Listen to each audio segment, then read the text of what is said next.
इस कार्यक्रम के पुण्यार्जक हैं भगवान नेमिनाथ दिगंबर जैन मंदिर, सुस दिगंबर जैन मंदिर समिति, अंतर्गत जैन संघ पुणे JSP, ज्ञानोदय जैन सोसाइटी के सामने भगवान नेमिनाथ चौक, सुसगांव, पुणे। विषय उस संबंध का जो व्यक्ति को खुशियां भी देता है, और यदि हमारी समझ ना हो तो वही संबंध हमें दुखी भी करने लगता है। वैसे संबंध अपने आप में कभी दुख देते नहीं हैं। हमारी मान्यता, हमारा सोच का तरीका, हमारी धारणा, वही हमें दुखी बनाते चलती है। धारणा बदलते ही वही संबंध व्यक्ति के जीवन में खुशियां देने वाला भी साबित हो जाता है।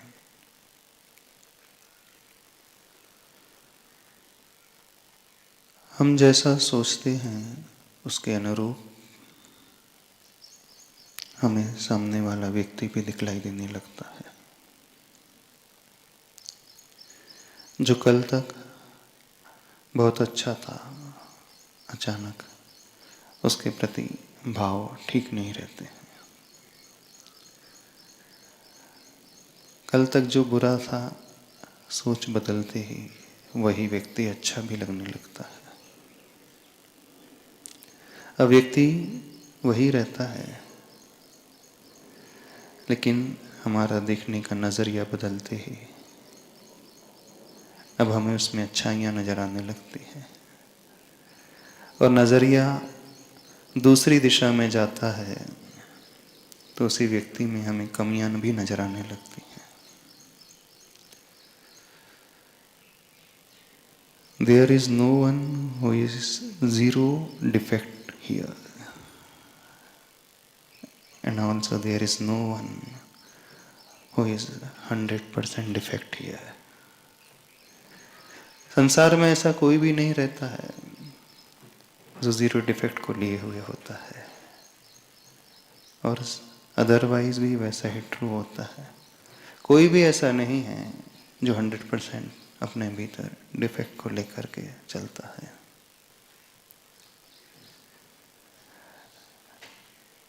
कुछ कमियां, कुछ अच्छाइयां हर एक संसारी व्यक्ति में होती हैं। बस हम ऐसी धारणा बना लेते हैं कि हमें जो मिले वो 100% परफेक्टनेस लेकर के मिले। हर एक की एक्सपेक्टेशन सामने वाले से शायद ऐसे ही रहती है ना, चाहे वो छोटा हो चाहे वो बड़ा हो। हम ये सोचते हैं जैसी मेरी धारणा है बिल्कुल वो वैसा ही मुझसे बिहेव करे, वैसा ही वो मुझे देखे, वैसा ही वो मुझे समझे। जब हमारी कमियां ही दूर नहीं हो पाती हैं, हमारे डिफेक्ट्स ही कम नहीं हो पाते हैं, तो हम कैसे एक्सपेक्ट कर लेते हैं सामने वाले से कि उसके अंदर भी कोई कमियां ना हो। Be very realistic. ऑप्टिमिस्टिक होना चाहिए, नो डाउट, उसमें संदेह नहीं है। हर व्यक्ति को आशावादी होना चाहिए, सोच वैसी ही होना चाहिए, लेकिन रियलिस्टिक अप्रोच रखते हुए ऑप्टिमिस्टिक होना चाहिए। हम रियलिस्टिक अप्रोच न रखते हुए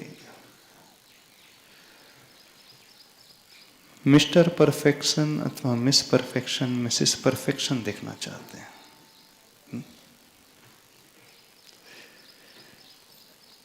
सभी व्यक्ति प्राय ऐसा ही अपने आप को बना करके चलते हैं।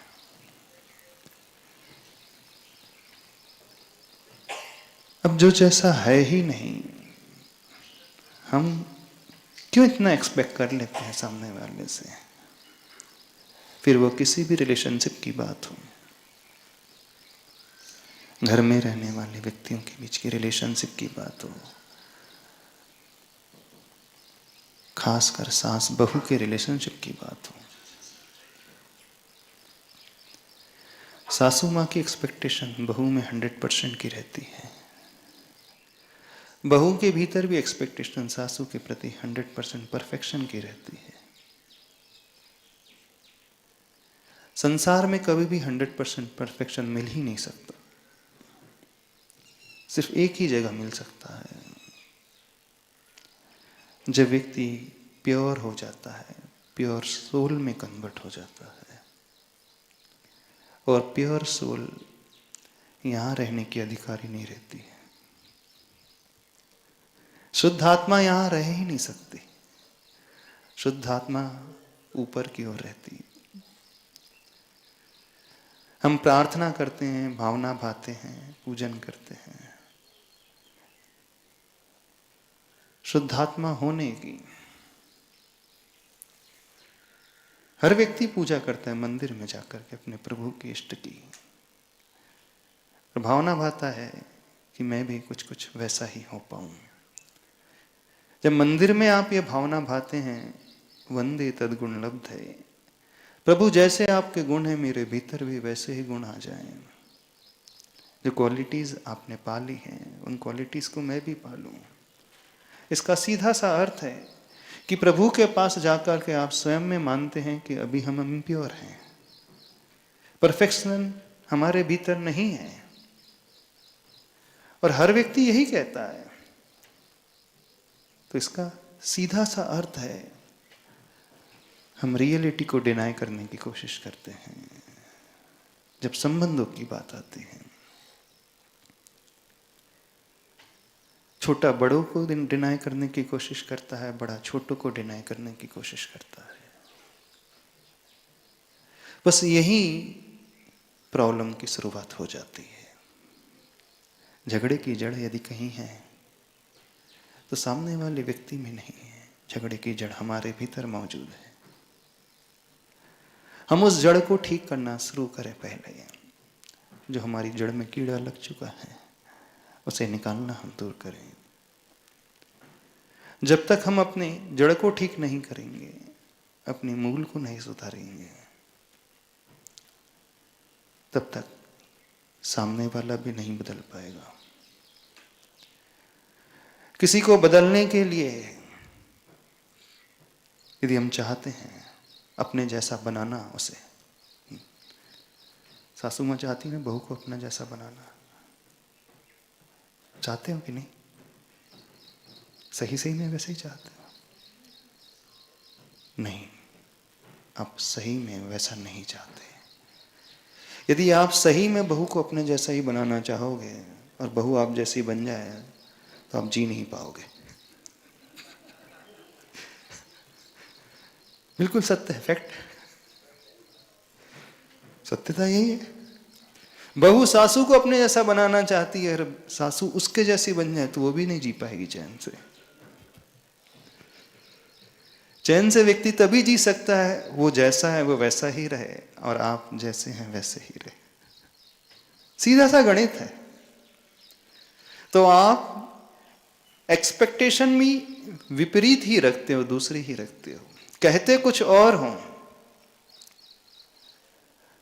लेकिन रियलिटी में उसे स्वीकार भी नहीं कर पाओगे कभी भी।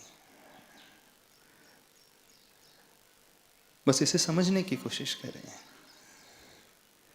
चाहे वो संबंध कोई भी क्यों ना हो, रिलेशनशिप कोई भी क्यों ना हो, हर जगह यही प्रॉब्लम है। पिता पुत्र के रिलेशनशिप में भी यही प्रॉब्लम आ जाता है, भाई भाई के में रिलेशनशिप में भी यही प्रॉब्लम आ जाता है, भाई बहन के, फ्रेंड्स के, बॉस के और सबऑर्डिनेट के। हर जगह यह ही सोच चल रही है। कल हमने एक बात कही थी, एक व्यक्ति हमसे आकर के पूछता है, महाराज जी कल का सेशन हमने सुना, लेकिन हमें यह नहीं समझ में आया आप किसका फेवर कर रहे थे।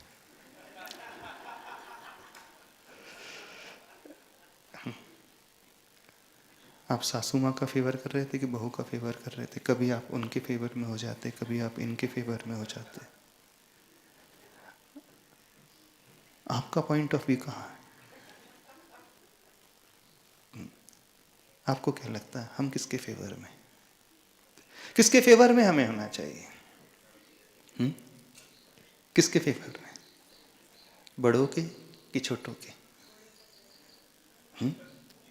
ना बड़ा ना छोटा, जहां जस्टिस हो, जहां न्याय हो, उसका फेवर लिया जाना चाहिए। और जहां इनजस्टिस है, यदि व्यक्ति बायस्ड हो जाए तो फिर ठीक नहीं है। पक्षपात तो कहीं पर होना ही नहीं चाहिए। आपका शरीर है ना, बॉडी है। आपके शरीर में कितने पार्ट्स होते हैं? 8 अंग होते हैं। 2 हाथ हैं, 2 पैर हैं, हृदय है, आपकी रीढ़ है, आपका फेस है, और एक ऐसा अंग जिसे आप हमेशा छिपाते हैं। आप अपने कौन से पार्ट्स को डिसलाइक करते हैं? हमें बताइए। आपको अपने शरीर का कौन सा अंग अच्छा लगता है, कौन सा अंग खराब लगता है? ये लेफ्ट हैंड खराब लगता है। क्यों क्यों खराब क्यों नहीं लगता? ये हम पूछना चाह रहे हैं। अच्छा, लेफ्ट हैंड से कौन सी एक्टिविटीज होती हैं? कौन सी क्रियाएं हाथ से करते हैं? साथ से बाएं हाथ से। और राइट हैंड से कौन कौन सी एक्टिविटीज आप करते हैं? आपके शरीर के दोनों ही अंग है ना, right hand and left hand. कौन सा अच्छा है और कौन सा बुरा है, हमें बता दीजिए। कोई बताएगा? क्यों? सोचो, राइट हैंड ज्यादा अच्छा है कि लेफ्ट हैंड ज्यादा अच्छा है? Right hand. तो आप ऐसा कहेंगे राइट हैंड की एक्सरसाइज डेली किया जाए, लेफ्ट कर को अवॉइड कर दे, ऐसा? हाँ, यदि सिर्फ राइट हैंड की एक्सरसाइज वो डेली करे और लेफ्ट से ना करे तो क्या हो जाएगा? क्या हो जाएगा? आपकी बॉडी में हार्ट भी है, लीवर भी है, लंग्स भी है, किडनी भी है, ब्रेन भी है, और पेनक्रियास भी है, गॉल ब्लैडर भी है, डायफ्राम भी है, इंटेस्टाइन लार्ज है, इंटेस्टाइन स्मॉल है, और कौन कौन से पार्ट्स है? कौन सा पार्ट बॉडी का सबसे अच्छा इंटरनल पार्ट्स में? चलो बता दो।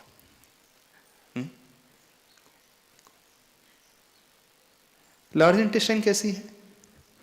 खराब है कि अच्छी है? थोड़ा सा बताओ हमें। नहीं, लार्ज इंटेस्टाइन खराब है कि अच्छी? लार्ज इंटेस्टाइन में क्या रहता है? मल रहता है, स्टोर रहता है, स्टूल। वो ठीक है कि नहीं है? वो पार्ट होना चाहिए कि नहीं बॉडी में? कल्पना करो बॉडी में लार्ज इंटेस्टाइन ही ना हो, देन क्या हो? हाँ, इमेजिन करो एकदम। हाँ, नहीं, अच्छी, वो अच्छी जगह नहीं है। अच्छी जगह है, बताइए। अच्छा, ब्लैडर कैसा, यूरिनरी ब्लैडर कैसा है? बॉडी में यूरिनरी ब्लैडर होना चाहिए कि नहीं होना चाहिए? नहीं होना चाहिए। अरे वो तो घृणास्पद है, ग्लानि आती है ना उससे देख करके? नहीं आती? आती है कि नहीं ग्लानि? अच्छा, किडनी होना चाहिए कि नहीं, जो फिल्टर प्लांट का काम करता है अपनी बॉडी में? फिल्ट्रेशन प्लांट होता है ना अपनी बॉडी में। किडनी अच्छी है कि नहीं है? अच्छी है कि हार्ट ही अच्छा होता है? हाँ, हार्ट अच्छा होता है ना किडनी से? खड़े होकर के बोलना। हाँ, हार्ट ज्यादा अच्छा है कि लीवर ज्यादा अच्छा है? नमस्ते महाराज जी, सारे पार्ट्स इक्वली रोल प्ले करते हैं। अच्छा, नहीं, हार्ट और अपन किडनी का कंपैरिजन करें देन दोनों अच्छे हैं महाराज जी। दोनों अच्छे हैं। हाँ, हार्ट तो ब्लड सर्कुलेशन का काम कर रहा है, पंपिंग का काम कर रहा है। दोनों के बीच में, क्योंकि दोनों ही इक्वली रोल प्ले करते हैं ना। पर किडनी कौन सा काम करती है हमारी बॉडी में? किडनी खराब होगी तो हम ही नहीं रहेंगे फिर। और लंग्स के क्या विचार है लंग्स के बारे में? लंग्स भी गया तो भी गए, और लीवर? दोनों सब। पेनक्रियास भी होगा, अगर पेनक्रियास आया तो भी इंसान जा सकता और है। Gall bladder? एवरीथिंग। तो गॉल ब्लैडर तो बड़ा छोटा सा होता है, पेनक्रियास तो बड़े छोटे होते हैं, हाँ? और डायफ्राम कैसा हुआ है? सबका इंपॉर्टेंस है। किसी को अपन ज्यादा वेटेज दे दे, किसी को कम वेटेज दे दे, ऐसा कर सकते हैं? हार्ट को, अच्छा ब्रेन को सबसे ज्यादा वेटेज दिया जाना चाहिए, ऐसा कर ले। अच्छा गॉल ब्लैडर के बिना तो अपन जी सकते हैं ना? नहीं जी सकते। नहीं जी सकते कि जी सकते कि नहीं? अच्छा फिंगर्स के बिना, फिंगर्स कैसी हैं अपनी? ये वाली अच्छी की नहीं है, छोटी सी बेचारी। लास्ट फिंगर क्या बोलते से? लिटिल फिंगर, हिंदी में क्या बोलते से? कनिष्ठा। हाँ, अनामिका तो रिंग फिंगर हो गई। ये बेचारी अच्छी सी नहीं है ना, छोटी सी है, क्योंकि इससे आप क्या इशारा करते हैं? जब इसे यूज करते, लिटिल फिंगर को यूज करते, तो क्या होता है इसका साइन क्या होता है? अच्छा साइन नहीं होता है ना? नहीं होता तो फिर अच्छी नहीं है ना लिटिल फिंगर अपनी, है कि नहीं? अच्छी बता दीजिए। इसे अलग कर दे तो कैसा रहेगा? कुछ होल्ड नहीं कर पाएंगे हम। कुछ होल्ड करने के लिए वो अच्छा इसका पर्पस क्या है इस लिटिल फिंगर का पूरे हाथ में? सारे काम के लिए वो पूरी फिंगर्स जरूर। अच्छा ईयर्स के ये पॉइंट्स, ये ईयर्स, एक्सटर्नल ईयर, ये कुछ यूटिलाइजेशन है हमारी बॉडी के लिए? हाँ, क्या यूजफुलनेस है इसका? जो आउटसाइड डस्ट को प्रोटेक्ट करती है ना, अंदर जाने से। सपोज ये हटा दे देन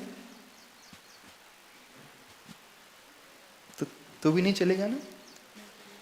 इन्हें अपनी बॉडी ऐसी है, उसका ईच एंड एवरी पार्ट अपना इंपॉर्टेंस रखता है, चाहे वो इंटरनल पार्ट्स हो चाहे एक्सटर्नल पार्ट्स हो, हर एक पार्ट का उतना ही इंपॉर्टेंस रहता है।